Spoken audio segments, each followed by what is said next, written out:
We begin with a real-life version of The Wizard of Oz, where a young girl meets a deadly tornado with some very unexpected results.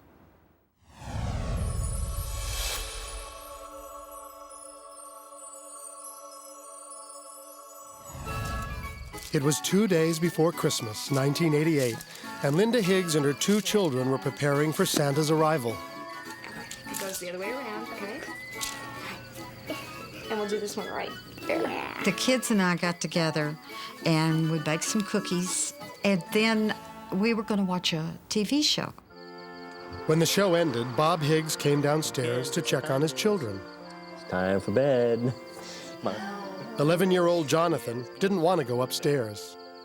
Well, of course, I was all excited because it was getting ready to be Christmas, and I chose to sleep downstairs, which isn't my bedroom. I want to stay down here. Well, 7-year-old Allison was also too excited to go to her room. okay. We got to turn everything off and go to bed right now, all right? But I don't want to. But you have to. As he tucked his children in for the night, Bob had no idea of the terror that would soon strike his peaceful home. Good night, sweetheart.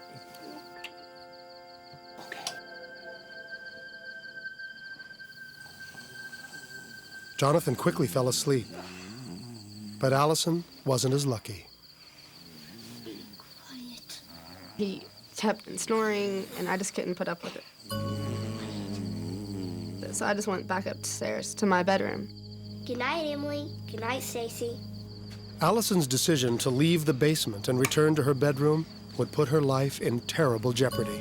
Within a few hours, a monumental disaster would strike the Higgs family.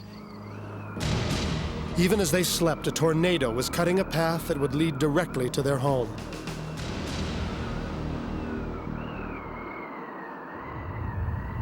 It was a little after 6 a.m. when Linda Higgs suddenly woke up.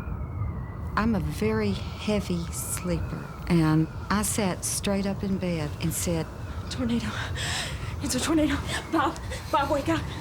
I remember her yelling at me. I don't remember what she said, but she pushed me out of bed, and I hit the floor just as the tornado struck the house.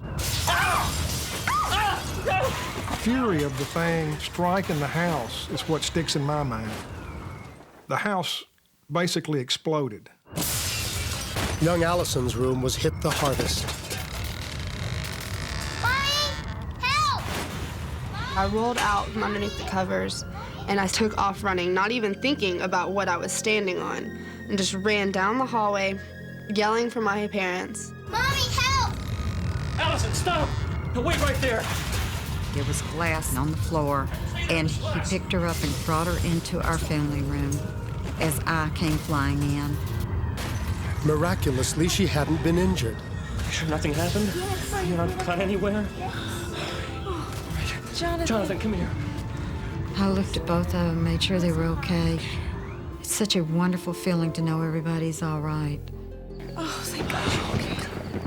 We were just totally thankful that we were in one piece, alive, nobody was hurt, nobody killed. We're all here, and that was great. But even more wonderful and amazing was the tale that Allison was about to tell. There was an angel. What, sweetheart? She was protecting me. That's why I'm not hurt.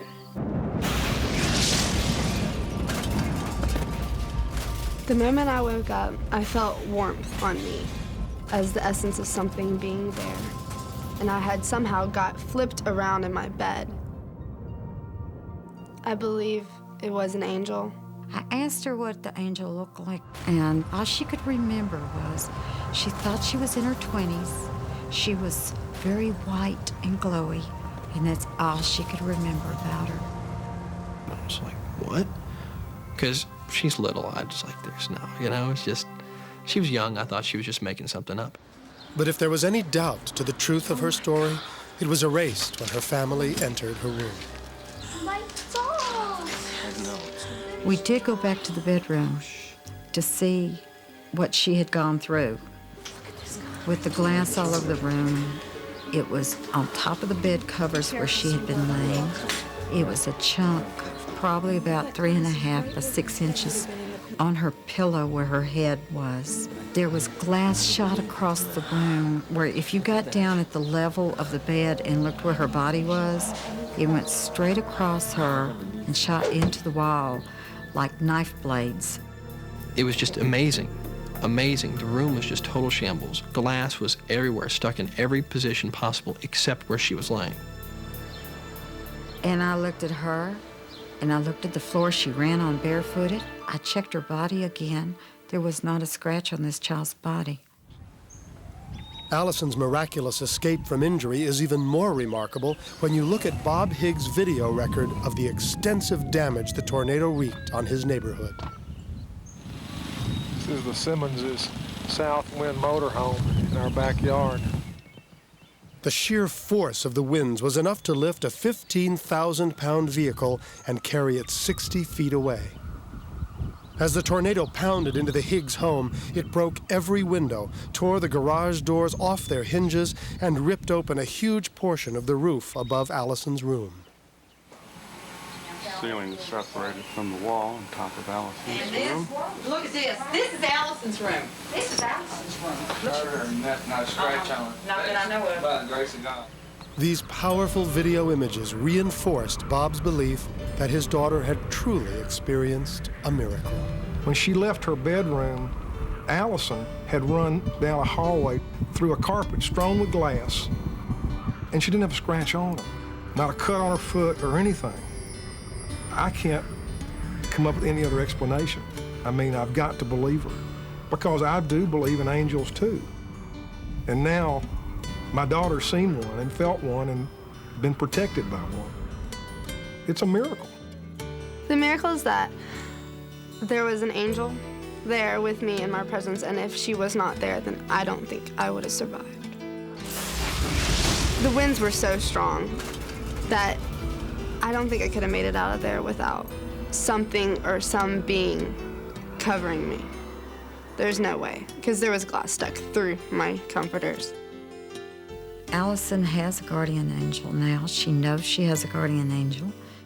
And this was the miracle that came to us to protect her body so she would not be hurt. I think everybody has their own guardian angel. And whether you see it or whether you don't, it's there. And your angel will be there through thick and thin.